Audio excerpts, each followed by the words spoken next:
Yeah, g'day, Bush Camping Tools here. You know, sawback knives have been around for ages and a lot of people hate them.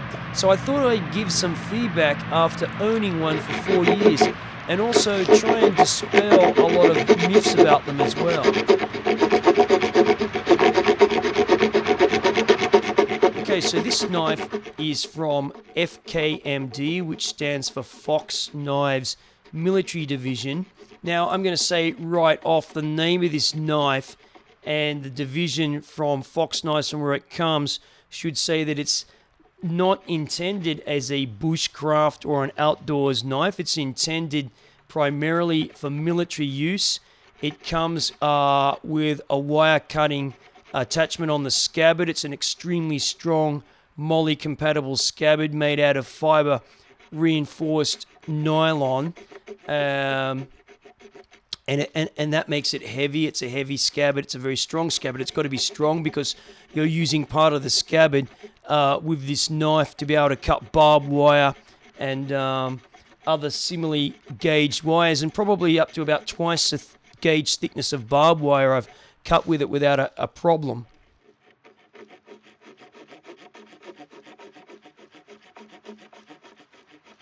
The saw back on this knife, it's really good at cutting basically man-made materials or processed materials, and maybe you've seen some other videos I've shown where I cut up plywood with this and pine planks. It's very good at cutting dry plywood, MDF, pine board, lighter grade woods.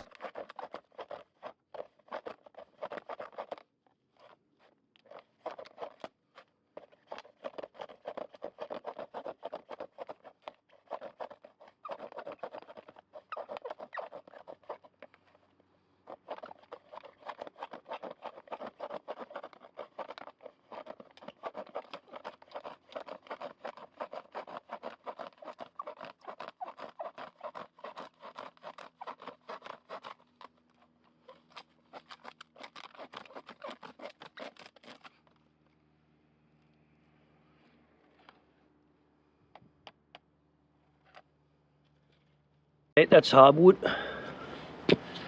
See how it goes on that.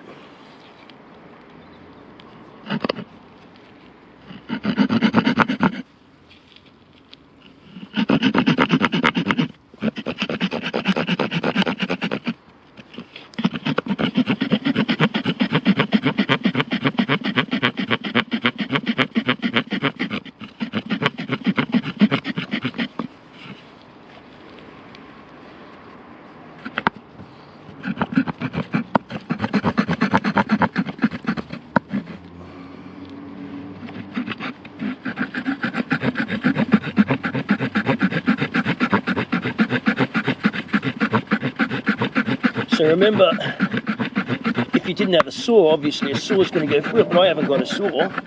I need to cut up this hardwood plank. It's a length. You're not going to cut it. You're not going to break it accurately. Snap it, make a big mess of it. So that's not too bad so far. This is hardwood, right?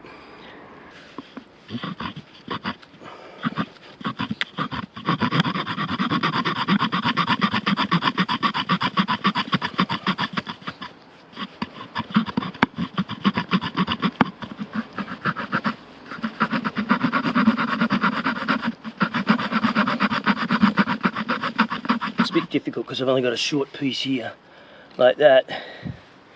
So, not much to balance on, but let's see.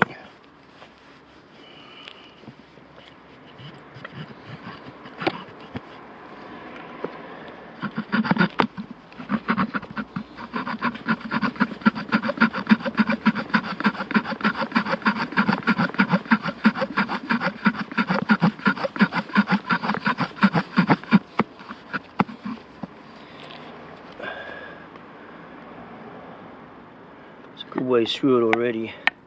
It's because the cut's so wide, it takes a bit to get through.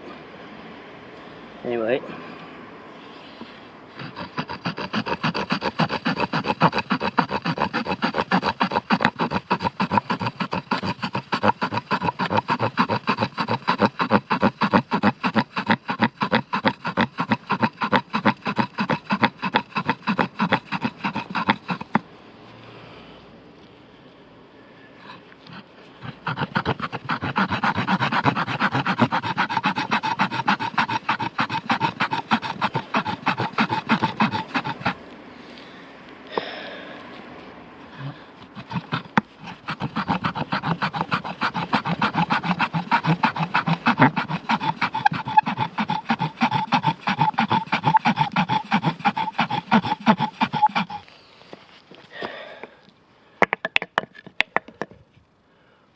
through.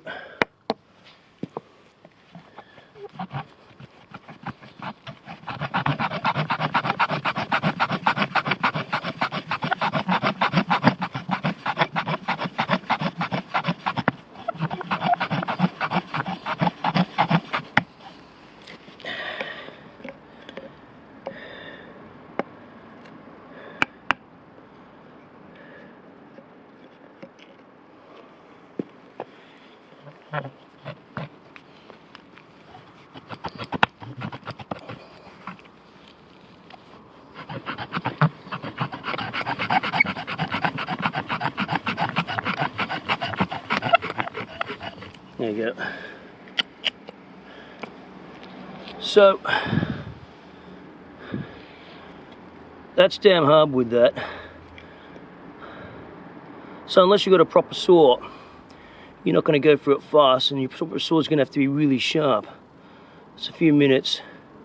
That's not too bad. If I really need to cut accurately, pretty accurately, a length of hardwood, and you're not going to bust that, no chance.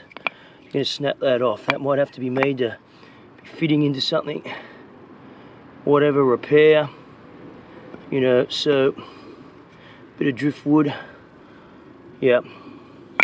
So the knife, it's not too bad, that saw. Okay. What it's not good at doing is something like I'm showing you here in a typical bushcraft thing. It's not that it's not good at doing it. You have to take these things into account. And I'm trying to cut now heavily resin impregnated branches or part branches, stubs of branches from this fallen pine. Now these branches, to give you an estimate, they're about 30 to 40 years old. They were when this pine died, or when this pine fell. At least they're heavily resin impregnated, otherwise known as fat wood. And this stuff is basically like a natural composite. So it's pretty tough stuff. Now, this knife, the saw back on that, does actually cut through this thing faster than a wire saw.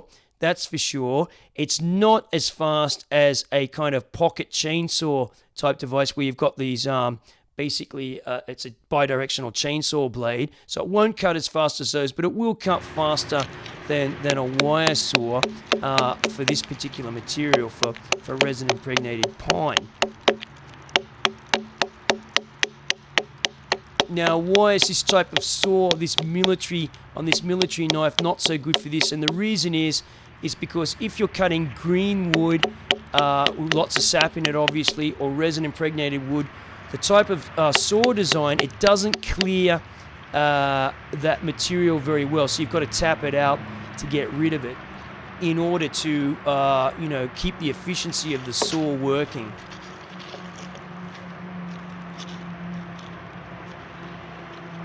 That being said, you know, you can do a lot of things with a sawback knife.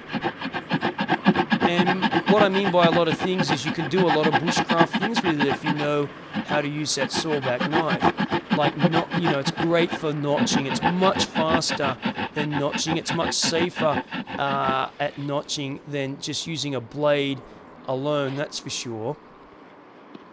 Good for making notches really quickly, accurately.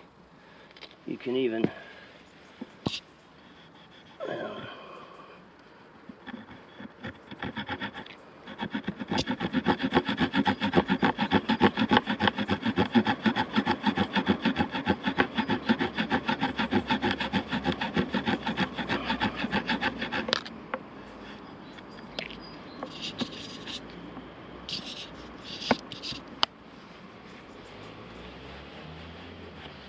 Of course, what I'm not going to do is try to compare it to a saw, because a regular type bushcraft saw or a bow saw or whatever you want to call it, because for a start, it's not a saw, right? It's not a dedicated saw. So a dedicated saw will or rather I should say, should always cut much faster depending on the kerf and the quality of the saw, of course. It should cut much better than any sawback knife. You know, under close examination, there are actually small radiuses at the bottom of each of the cutting teeth from this saw. Now, there's a lot of talk out there that sawback knives They set up stress risers, what people are calling stress risers. Most of these people are not metallurgists or physicists that are talking about this, but they're calling them stress risers. And that, this is a good place for the saw to the knife rather to break if you happen to be batoning it. Well, let me tell you right now, I've batoned the absolute bejesus, out of this knife, and it doesn't look broken to me over 4 years, and that's into heavy seasoned plum, walnut, oak, very, very thick, heavily seasoned wood, and this knife has not failed there whatsoever, and it's not failed there because it's a very good design of the saw, mechanical design of the saw, and it's a good design of the knife blade itself.